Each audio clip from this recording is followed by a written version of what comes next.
What's up guys, it's me Lori, aka Loretta Chow, the sex reporter, and today's video is going to be about creating safe spaces to talk to your partners about sex and your specific needs and desires and also your boundaries. I'm doing this video in part because I contributed to an initiative led by the Kinktionary Project, which you guys should check out. I will link it down below. They're basically dedicated to initiating conversations verbally and non-verbally through art about sexuality. Kinktionary reached out to a lot of sex experts, including sexologists, educators, journalists like myself, to make a sort of list of ways that you can create a safe space for yourself and your lover or your lovers to discuss all of these issues. For my contribution, I really focused on the communication aspect because that is obviously what I'm focused on in terms of this channel and my website, thesexreporter.com. I think when it comes to really understanding the issue of consent and feeling safe, communication is so important,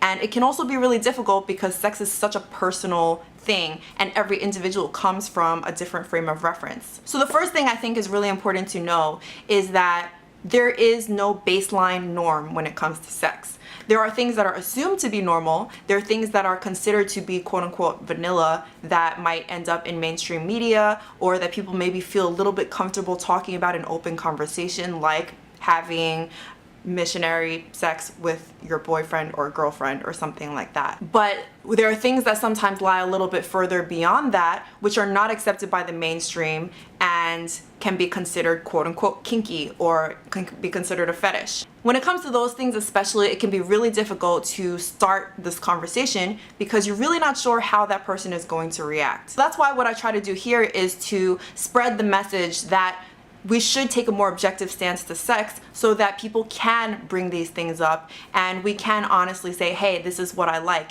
And if you don't, that's okay too. And along those lines, I think the second really important thing when it comes to communication and creating a safe space to share about sexuality is to know your own boundaries. That might require being willing to go out and ask people who are more experienced than you what something is like. What are some questions that you don't understand?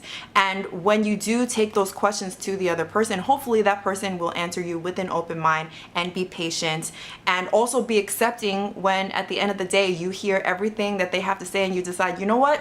That's not for me. The third step of this process, which I think is super important, is when we're having this conversation, not to just focus on how comfortable we are in expressing something, but making the other person we're talking to comfortable in responding however it is they want to respond, even if they disagree with us. And I say that's difficult because when we take our own bias to a conversation about something intimate like sex, we often assume that our point of view is normal and the other person, if they disagree with us, there's something wrong with them, they're weird, they're abnormal, and of course that type of attitude can make that person clam up and not want to tell us what they really think. One very common example I can think of in just communities that I grew up in is the idea that men like to receive anal. A lot of sexologists will tell you that that can be a very erotic thing for men to experience, but a lot of men will not bring it up even if that's really what they desire. Part of that is homophobic, part of it is cultural, and part of it of course is also men knowing that it's really hit or miss how that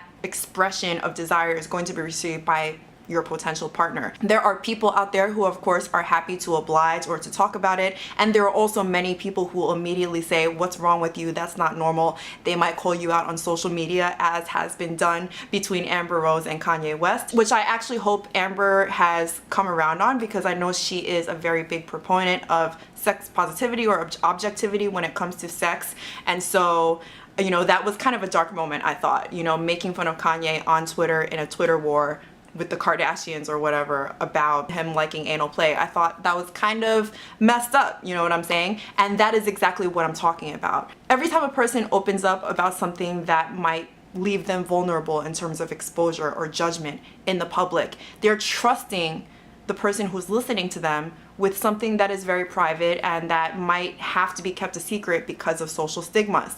And so being that person on the receiving end of this information, it's really important to always keep that trust no matter what your relationship is with the person, how it changes. Understand how important it is for them to be able to know that what they're telling you is private until they say otherwise. And on top of that, it's totally okay to, of course, communicate your boundaries and say, you know what, I don't like to do that kind of stuff.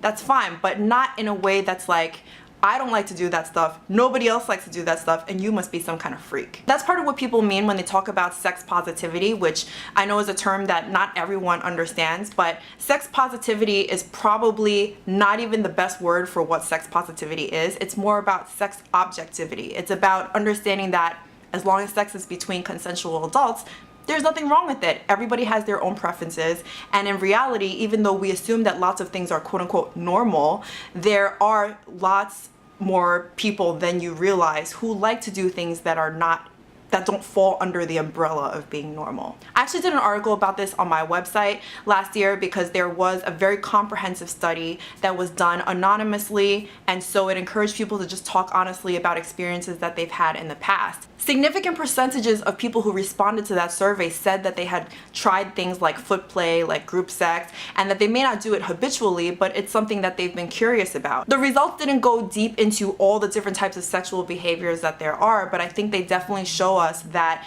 just because something seems like it's not plain vanilla sex doesn't necessarily mean that nobody out there is doing it, or that it may not be pleasurable for you. Lastly, when it comes to communication, it can be really helpful to have something like a safe word, or to set up some type of infrastructure within your relationship so that you can signal to your partner that you want to stop at any point. Part of the fun of sex, obviously, is being spontaneous, and it's not exactly spontaneous if you plan everything out and you tell this person, I like to do this, this, and this, but I don't like to do this, this, and this, and then they start going through a list. I mean, sex usually doesn't unfold that way. So if you have all the conversations first and then you set up a way for you to, call stop when the moment comes, then you can be as spontaneous as you want during sex, and you can push the boundaries if you're willing, and that person can feel confident in pushing those boundaries with you because they know that there is a way for you to tell them that you want to stop. And of course, part of that system working is both sides being very willing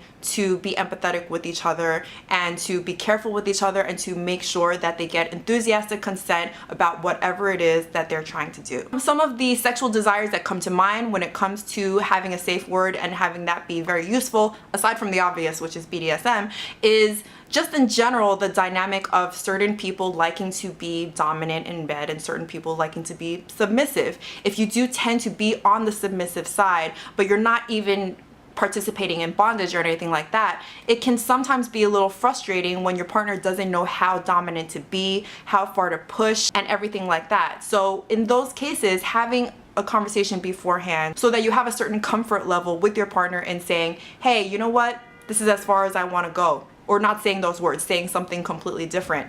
Having that communication channel open not only makes you feel safe, but makes your partner feel safe in trying things with you. I think there's a lot more to say on this. I highly recommend that you guys click on the link below that will lead to the Kinktionary article I mentioned earlier in the video. And other than that, I would love to hear from you guys if you have desires or boundaries that you find difficult to communicate. Of course, if you find it difficult to communicate them, you probably won't want to say what they are, but even just the experience of like not being able to talk about these things, I really would like to hear what you guys have gone through and any tips that you might have for others who are going through it. Thank you guys for watching another video about objectivity when it comes to sexuality. If you're new to the channel, I hope you'll consider subscribing and clicking on the little bell next to that subscribe button, which will notify you about all new videos. For those of you who really believe in the cause and want to support independent creators, I also have Patreon, where you can donate as little as $1 a month and get access to things like uncut interviews, exclusive content, giveaways, and more. So yeah, I think that's it. I will see you guys in the next video. Bye.